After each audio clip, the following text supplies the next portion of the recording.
Hi అండి అందరికి. ఇంకొక లంచ్ బాక్స్ రెసిపీ చూపిస్తా. దానికోసం గిన్నె పెట్టుకోండి, వాటర్ పోసుకోండి. వాటర్ వేడయ్యాయి కదా, మిల్ మేకర్ వేసుకోండి. మిల్ మేకర్ నానే వరకు 10 minutes పట్టుకుని పెట్టుకోండి. ఇప్పుడు ఒక గిన్నె పెట్టుకోండి, ఆయిల్ వేసుకోండి. జీలకర్ర, ఆవాలు, శనగపప్పు, మినపప్పు,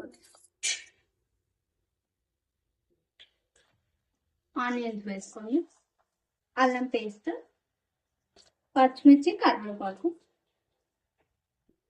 సాల్ట్, క్యారెట్ వేసుకోండి, మిల్ మేకర్, కారం, పసుపు,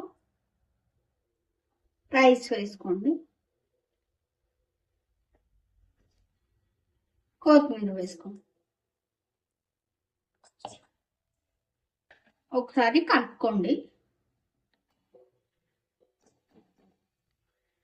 నా వీడియో నచ్చితే please like, share and subscribe. Thank you for watching. Bye.